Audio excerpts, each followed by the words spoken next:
En Turquie, des milliers de manifestants étaient de retour ce samedi sur la place Taksim à Istanbul pour commémorer l'assaut donné par la police une semaine plus tôt au parc Gezi. Les forces de l'ordre ont utilisé des canons à eau pour les disperser, ce qui a provoqué de nouveaux heurts. Harold Iman, vous nous avez rejoint en studio sur la place Taksim et dans les rues de Rio et de Sao Paulo au Brésil, on manifeste en ce moment. Le mouvement Solidarité Taksim et Passy Livry au Brésil se ressemblent par leur spontanéité, par leur totale indépendance aussi par rapport aux partis et aux syndicats. Ils ont des antécédents, rappelez-nous lesquels, Harold? Alors, ces mouvements spontanés ont commencé en 2010 et juste à la fin de 2010 en Tunisie. Et cela a renversé finalement le président Ben Ali. Et puis en 2011, c'était l'Égypte. Et ensuite, on a eu la Grèce contre l'austérité. On a eu l'Espagne pareil. On a eu Israël, des 300 000 personnes à Tel Aviv pour une petite population. Ensuite, on a même eu de l'autre côté de l'Atlantique le célèbre Occupy Wall Street, qui a terminé avec une course-poursuite entre 15 000 manifestants et la police dans les rues de Manhattan.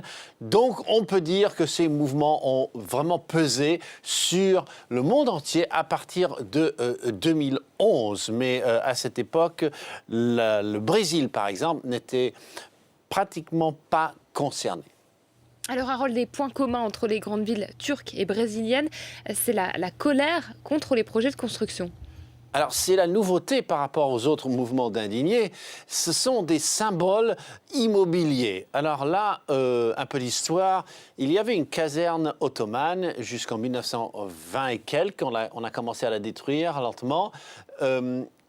Cette caserne ottomane, c'est celle que Erdogan veut reconstruire pour montrer la gloire du régime ottoman et aussi parce que c'était là qu'il y avait politiquement un groupe d'officiers très islamistes par le passé. Donc le symbole est très fort et il veut en faire un centre commercial, mais le symbole demeure. Mais bon, pour l'instant, cette place, c'est un poumon vert qui est un peu le symbole, le place de la Bastille, le République de la ville. Et non seulement Erdogan veut mettre cette caserne, mais il veut mettre une mosquée à côté et il veut détruire d'autres immeubles et puis remplir la ville de méga projets. Donc voilà où la population est sortie spontanément, non, non, non à tout ça.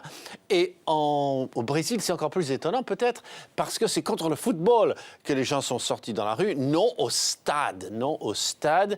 Et dans les plusieurs villes où tous ces stades vont venir pour un prix qui a été estimé à 16 milliards d'euros, eh bien ils disent non à la FIFA. La FIFA, c'est notre vrai gouvernement, nous n'en voulons pas.